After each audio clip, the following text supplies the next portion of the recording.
Let's talk about the books that we read in January.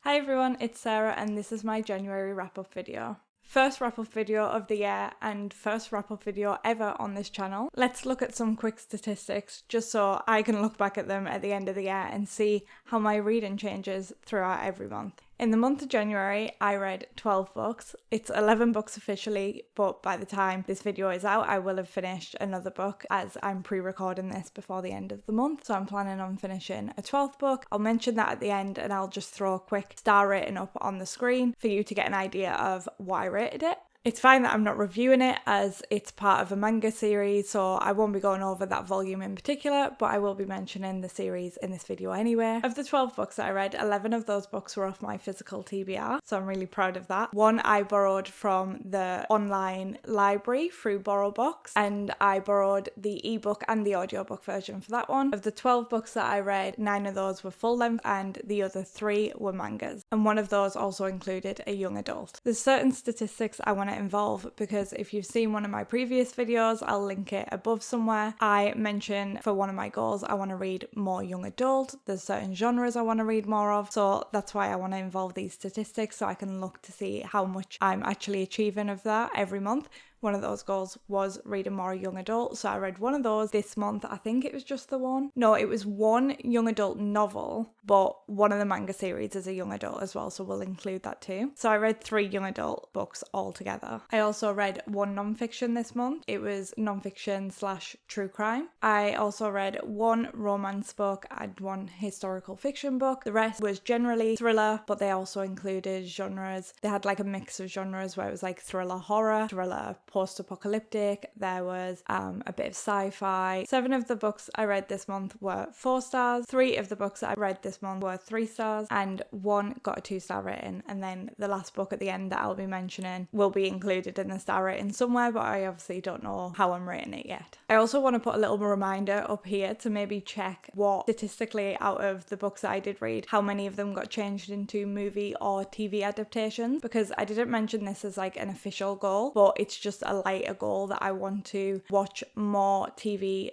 / movie adaptations of the books that I read this year. So let's get into the books that I read this month. And the way I'm going to talk about these books is in the order that I read them. So the first book that I read in the month of January was Nosferatu 2 by Joe Hill. This was a crossover from December. I started it in December as it's a Christmas horror. I ended up not being able to finish it in December and ended up finishing it in January instead. There was actually 2 crossover books, but we'll get to the second a little bit later. Nosferatu 2 follows Charlie Manx, who is a villain of the story, and he drives around in a Rolls Royce, a 1938 Rolls Royce Wraith, I think it is, and he has the license plate Nosferatu or Nosferatu, depending on what edition you've got. And his thing is that he takes in children and takes them to this place, this fantasy land called Christmasland, and when they go there they all change. We also follow Vic McQueen, who is our main character, who Charlie Manx tried to kidnap, but she's the only one that's ever escaped. As she's older and she now has a son,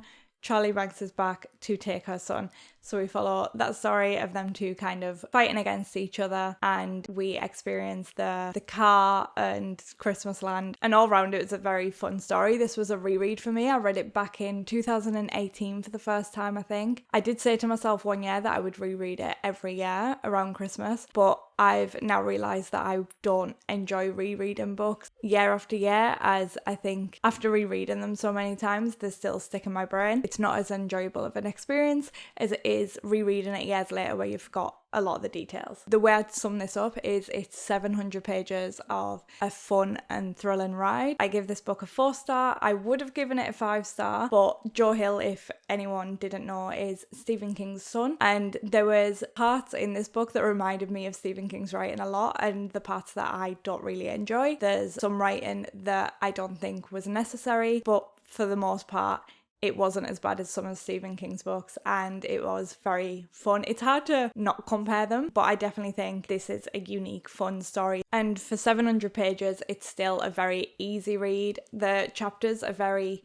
gripping, like you want to read one more every time. The chapter headings also, for the most part, follow on the sentence from the last bit of the book, if that makes sense. It was an addictive quick read for a 700-page novel. The second book I finished in the month of January was Nod by Adrian Barnes. This is a post-apocalyptic dystopian type story, and this follows a bunch of people that tried to go to sleep one night, and a lot of the world didn't manage to go to sleep, and now the people who weren't able to sleep are stuck in the process of not being able to sleep, and we follow the journey of what that does to these people, how the world can go kind of crazy when these things happen. But this got a 3.5 star rating from me because it was more of it was kind of like the author was trying to send you a message, try and give you an outlook of something. We really didn't get any answers to any of the questions that were brought up in this book. It was interesting concept. I did read the essay at the end of the book, and that did help me appreciate the story itself a little bit more. I always take the time to read the author's notes because I like to see the inspiration behind the stories, and I'm glad I did read the essay at the end to appreciate this story a little bit more and what the author was trying to give. It was very honest and raw, but for me it was still all in all a 3.5 star rating. I'm sure there's certain people out there that would love this story. I'm just not sure who I would recommend it to. The third book I finished in the month of January was Alice in Borderland Volume 5. This one got a 4-star rating. I've spoke about Alice in Borderland before. We're basically in a dystopian world where people have been taken to this place called Borderland, and to survive they have to play games, and they have a time limit, like a visa limit. They have to play games to add time onto their visa, and if they don't play the games then the visa will run out and they'll die. Also, these games, if you don't win them, you'll also die. They're very gruesome, entertaining,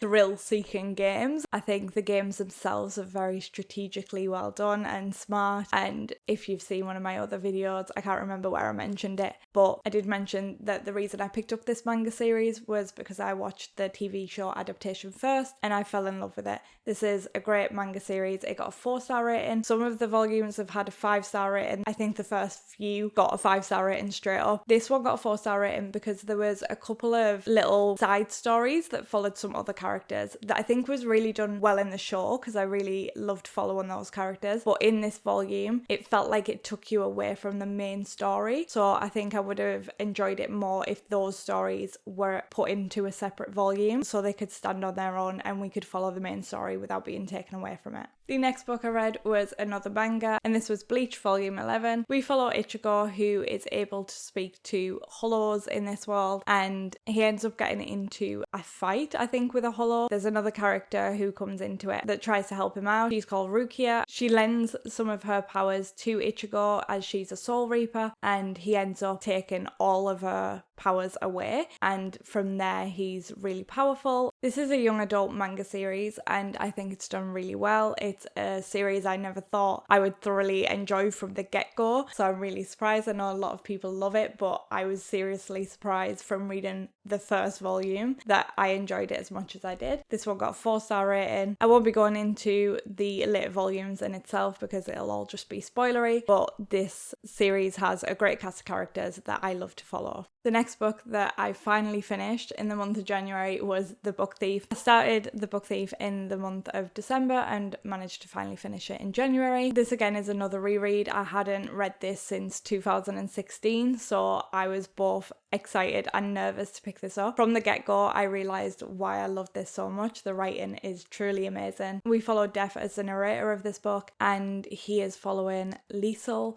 who is our main character, and she is quite literally a book thief. And it's a very character-driven story. It's a historical fiction book. As people may know, I'm not drawn towards historical fiction, but this was one that really stands out and is done really well for me. It's a beautiful, upsetting, heartbreaking story that still lives up to this day, and I'm really glad that I did enjoy it just as much as the first time round. It got a 4-star rating back in 2016, and it got a 4-star rating again this time round. I actually teared up this time round, so it was close to getting a 5-star, but the reason it doesn't get a 5-star, and I'm glad that I did reread this and find out why, because I couldn't remember anything from my experience in 2016 and I didn't leave a review or anything anywhere at that point. So the reason it gets 4-star, not 5-star, is just because it feels a bit bulkier in the middle than I think it needs to be, and it takes a little while to get going again. But I didn't really lose interest. It was just, I just think it could have been shortened just a slight bit, but it's still a very solid book that I would definitely recommend for people who love historical fiction and maybe even those who don't, but it just depends what you like in your stories. I'm a very character driven person and I feel like The Book Thief was very character driven. That being said, probably everyone on the face of planet Earth has read this book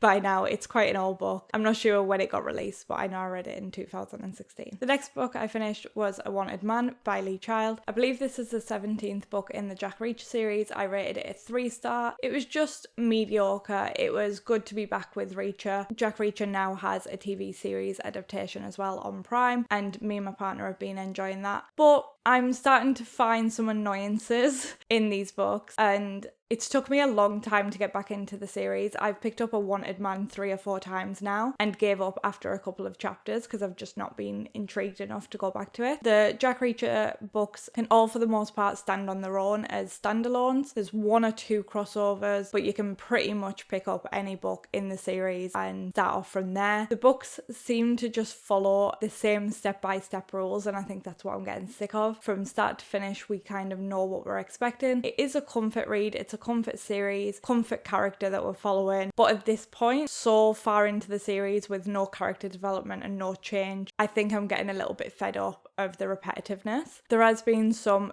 5-star books in the series. There's been some amazing books in that series that I absolutely love and will love forever. But they're just fun little thrilling rides. Other than that, like say, we don't get much character development. Everything stays the same. And I'm getting a bit sick of the repetitiveness. So I've decided to add another little goal to my goals of this year, which it's just a light goal. Like say, I'm not a big fan of setting goals, but in the back of my mind I want to do this, is to finish the Jack Reacher books that I already own, because I've stopped buying them. They're still releasing them pretty much every year, and I've stopped buying them as I want to finish the ones that I own and see how I feel about the last so many books that I own. And if I don't feel absolutely in love with any of those ones, then I won't be buying any more from the series and I'll have given up. And then I'll probably just keep the few that I give 5 stars earlier on in the series. Okay, I want to mention a book that I DNF'd, because in these wrap-ups I do want to mention any books that I DNF. I can't remember where I DNF'd this book, at what time in the month. I should have noted it down somewhere, but I haven't. But I'm just going to mention it now as we're so far through. The one and only book that I DNF'd this month was Sarah J Maas's House of Sky and Breath. I really enjoyed House of Earth and Blood, and I picked up this series because I did try the ACOTAR series and absolutely hated it. But then she came out with an adult series and I thought, okay, this is my chance to maybe try Sarah J Maas's writing and maybe I'll enjoy it. And I did have a lot of fun with that first book. Then I was reading the second book and I was about 300 pages in and I was bored half to death. I put on my Instagram stories if it was worth me following on or should I DNF it. For the most part, everyone said to DNF it. There was a couple of messages that said it's worth it to find out what happens at the end. So I ended up just Googling spoilers for the ending of House of Sky and Breath, and then I was basically deciding if I was intrigued by what had went on by the end of the book, then maybe I'd finish the rest of the book and then pick up the third book. That's basically why I was reading it, to know whether I should have pre-ordered the third book or not and follow on with the series. When I checked for the spoiler, I won't mention it here because it is a huge spoiler, but when I checked, it basically made me not want to pick up the rest of the series. I feel like that's it. That's the end of the road for me trying Sarah J Maas's books. But I just think that Sarah J Maas has such a huge fan club and she's definitely doing things for her fans. I'm not one of them, so the series just isn't for me, and I don't think I'll be picking more up by her. So the next book I actually completed in the month of January was The Flatshare. This was my one and only romance that I read this month. I did want to try out some more romances. I'm glad I have picked one up this month and I did really enjoy it. I gave it a 4-star, and this one's been out for a while. I looked at some reviews afterwards and some of the hardcore romance readers didn't enjoy this book, but then it seems to be the people that don't really enjoy romance or don't really read from romance really enjoy enjoyed this book, and I think I am the latter. I had a lot of fun with this book. I get why the hardcore romance readers wouldn't enjoy it, because I feel like it wasn't fully fleshed out as a romance. We had a lot of backstory from toxic exes and a lot of lifestyle choices, and I think that's why I was really drawn to it. I think it was a realistic point of view. This sure does happen in the real world, so I enjoyed reading from that perspective. We follow Tiffy and Leon, who share a flat and a bed together. One of them works nights and one of them works days, so they're never actually sharing the bed together, but they sleep in the same bed just at different times of the day. Tiffy decided she needed to move out after she split with her ex, and Leon needed a flatmate to cut down on some bills, I guess. That's how that worked out, and you could see what happens from there. But I think all the background stories and the build up was just really well done. I really enjoyed Beth O'Leary's writing, so I'd like to try more from her too. The next book I finished in the month of January was Never Go Back by Lee Child, which is the 18th book, I think, in the Jack Reacher series. And I really didn't enjoy this one. I gave this one a 2-star. As I said about the repetitiveness, for some reason in this book, Lee Child decided to hold on to the fact that Jack Reacher would compare everything, every situation as a 50-50 chance. And that happens so much throughout the book that I actually started taking pictures near the end of the book. I literally had a chapter or two left, and I started taking pictures of every time it was mentioned, and it was mentioned about 3 or 4 times, and that was in the last couple of chapters, so you can only imagine how much that was said throughout the full book. Yeah, I found myself really irritated. I was ready to give up on the series there and then, but like I said, I'm going to give the rest of the books that I own a chance at least. If I am really hating any of them, I'll just DNF. I have DNF'd books in the series in the past. It's also a problem that I am having with the TV show. I do enjoy the TV show, it's a fun watch, but I do think they cling on to some quotes and stuff throughout the episodes, where they'll just say one thing one time and it'll just be mentioned throughout the full episode, and it gets kind of cringeworthy. Like, say it once or twice, fair enough, but it starts becoming irrelevant when you're saying it 50 times in one episode. The next book I finished was Killers of the Flower Moon by David Gran. This is a non-fiction book that was written in a way that read like fiction, which I really enjoyed at the start. It tells the history of the Osage Indians that had a lot of wealth, and they ended up getting killed off one by one. I think like the actual title is like The Killers of the Flower Moon, The Birth of the FBI, or something like that. And I remember being quite intrigued by that, and I wanted more from the FBI history side of things, and I don't think we did get a whole lot of that. I think the book was a little bit too long. I really enjoyed the start of the book, but after so long it just got a bit repetitive and we already knew everything by then. But I am glad that I learned from it and I found out some more history on American history, because this is something I wasn't aware of, and I give this book a 3 out of 5 stars. The book I read after Killers of the Flower Moon was The Bad Beginning by Lemony Snicket. This is the first in the Unfortunate series of events series, I think. I've never read these books or watched any adaptations, and I found a stack of them, found the full series in a charity shop, and I never picked it up because I was hesitant to just buy the full series, and what if I didn't enjoy it? James said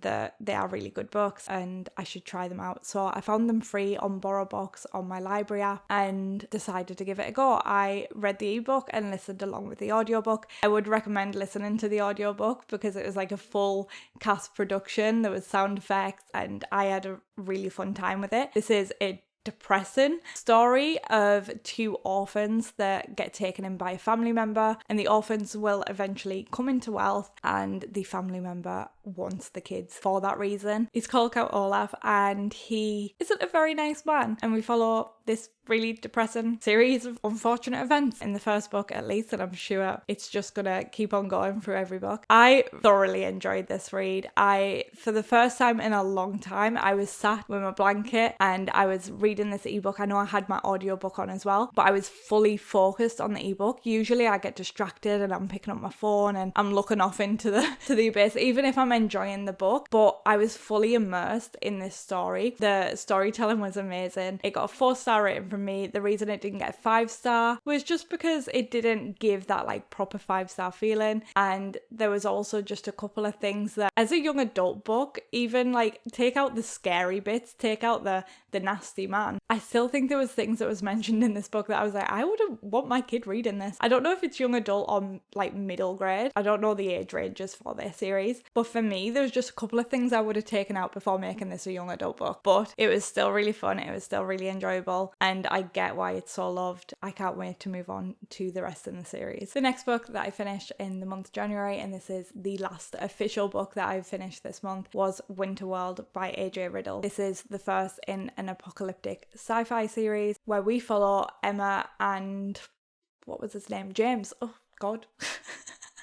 Can't believe I forgot that name. We follow Emma and James, and they are scientists who are trying to figure out why the world is going into an instant freeze, quite suddenly freezing over, and they're trying to figure out what's happening. This ended up being more sci-fi than it was apocalyptic. It was spent more in space, in outer space, than being in the world and watching it freeze. So I was a little bit disappointed in that, and that's why it gets the 4-star rating instead of the 5-star rating, because it just wasn't what I wanted and what I expected. But all in all, it was a really solid start in a series. I loved our main characters, and I'm looking forward to see what happens in the rest of the trilogy. That being said, I'm on a bit of a post-apocalyptic kick at the minute. Me and James are also rewatching The Walking Dead. It's his first time watching it past the first season, and I got to about season 7 before I gave up on it, but I really loved it the first time around, so we've decided to rewatch it. We're on season 3 now, and I'm really enjoying it. And all that to say that I am really enjoying post-apocalyptic stories. That's what I'm looking for, and I'm looking for a really good one. I want it fully immersed in the world, going through the survival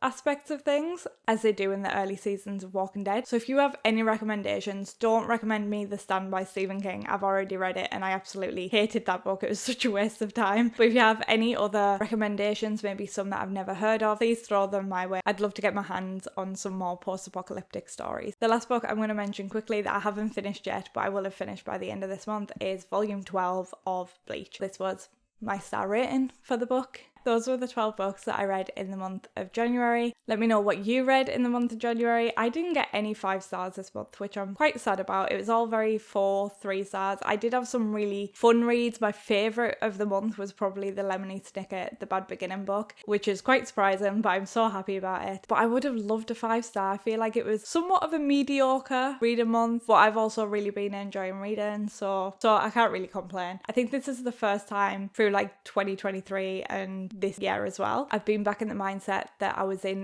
2016 with reading, and I'm just obsessed with everything at the minute. I'm really thriving off that mood that I'm in at the minute. I'm just fully enjoying it. I think being on BookTube is helping that love for reading as well. So thank you so much for watching. If you do watch my videos, I really appreciate it. And if you have enjoyed this video, please like, subscribe, leave a comment below, say hi, and I'll see you next Friday with another video. Bye!